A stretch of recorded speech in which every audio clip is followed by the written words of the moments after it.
Hi guys, നമ്മളിന്ന് ചെയ്യാൻ പോകുന്നത് ഒരു ബിരിയാണിയാണ് കേട്ടോ. ചിക്കൻ ബിരിയാണി. ആദ്യം തന്നെ 1.5 കിലോ ചിക്കൻ നന്നായി കഴുകി ഞാൻ മാറ്റി വെച്ചിട്ടുണ്ട് കേട്ടോ. വൃത്തിയാക്കി വെച്ചിട്ടുണ്ട്. അത് പൊരിക്കാനായിട്ട് നമുക്കൊരു മസാല തയ്യാറാക്കണം.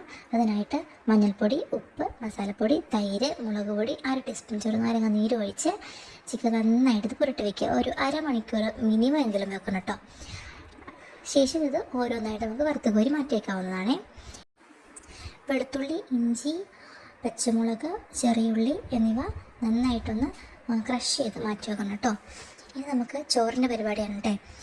റൈസ് ശരിയാക്കാനായിട്ട് ചെമ്പടത്തിൽ വയ്ക്കുക, ഓയിൽ ഒഴിക്കുക, നെയ്യ് ഒഴിക്കുക, തക്കോലം, ഗ്രാമ്പു, കറുവപ്പട്ട, ഏലക്ക, പിന്നെ കുരുമുളക് എന്നിവയിട്ട് നന്നായിട്ടൊന്ന് മൂത്ത് വരുമ്പോഴത്തേക്കും നമ്മൾ ആവശ്യത്തിന് വെള്ളം ഒഴിക്കുക.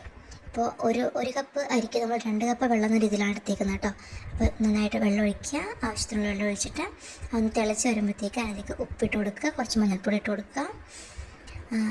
അത് കഴിയുമ്പോൾ പിന്നെ ചെയ്യേണ്ടത് ഇതിൻ്റെ മസാല തയ്യാറാക്കാൻ കേട്ടോ. മസാല തയ്യാറാക്കാനായിട്ട് പ്രത്യേകിച്ച് പരിപാടിയൊന്നുമില്ല. ഈ അരിഞ്ഞ് വെച്ചേക്കുന്ന സാധനങ്ങളൊക്കെ നന്നായിട്ട് വഴറ്റെടുക്കുക. നന്നായിട്ട് വഴന്ന് വരണം കേട്ടോ. അത് എന്നാലേ ആ ടേസ്റ്റ് അങ്ങ് വരുള്ളൂ. പിന്നെ ഈ നമ്മൾ പൊരിച്ച് വെച്ചിരിക്കുന്ന ചിക്കനും കൂടി അങ്ങ് തട്ടിയിട്ട് നന്നായിട്ട് ഇളക്കി കൂട്ടുക. പിന്നെ പാകമായിട്ടുള്ള ചോറെടുത്ത് ഇതിന് മേലേക്ക് ഇട്ടിട്ട് ദമ്മിട്ട് വയ്ക്കുകയാണ് കേട്ടോ ചെയ്യുന്നത്. നല്ല ടേസ്റ്റാണ് കേട്ടോ. ഇപ്പോൾ പെട്ടെന്നൊക്കെ ആരെങ്കിലുമൊക്കെ വരുമ്പോഴത്തേക്ക് നമുക്ക് ഉണ്ടാക്കി കൊടുക്കാൻ പറ്റുന്ന ഒരു റെസിപ്പിയാണിത്. ഒരുപാട് ടൈം കൺസ്യൂമിംഗ് ഒന്നും അല്ല. അപ്പോൾ എല്ലാവരും ഇത് ഉണ്ടാക്കി നോക്കണം കേട്ടോ.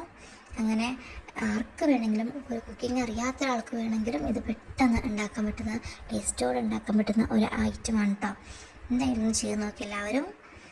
പിന്നെ നമ്മളിപ്പോൾ നന്നായിട്ട് അത് മിക്സ് ചെയ്യാൻ വേണ്ടി വെച്ചേക്കാണ് കേട്ടോ ഉരുളിയിൽ. ഇനി ഇതിൻ്റെ പുറത്തേക്ക് നമ്മൾ ചോറിട്ട് കൊടുക്കണം. ഓരോ ലെയറായിട്ട് ചോറിട്ട് കൊടുക്കുക. പിന്നെ ചിലതിനകത്ത് സവാളയും അതുപോലെ അണ്ടിപ്പരിപ്പ്, കിസ്മിസ് അങ്ങനത്തെ സാധനങ്ങളൊക്കെ ഇങ്ങനെ ചേർക്കുന്നത് കാണാം. ഞാനിപ്പോൾ ഇതിനകത്ത് നോക്കിയിട്ടില്ല. നമുക്ക് അവൈലബിൾ ആയിട്ടുള്ള സാധനങ്ങൾ മാത്രമേ ചേർത്തിട്ടുള്ളൂ. പിന്നെ എളുപ്പത്തിൽ പണി കഴിയുമല്ലോ എന്ന് ഓർത്തിട്ടാണ് ഞാൻ പിന്നെ അതൊന്നും ചെയ്യാത്ത കേട്ടോ. അപ്പോൾ ഇങ്ങനെ ചെയ്തിട്ട് നമ്മൾ ദമ്മിട്ട് വെച്ചാൽ അടിപൊളിയായിട്ടുള്ള ബിരിയാണി നമുക്ക് കിട്ടുന്നതായിരിക്കും ഗൈസ്. എന്തായാലും എല്ലാവരും ചെയ്ത് നോക്കട്ടോ.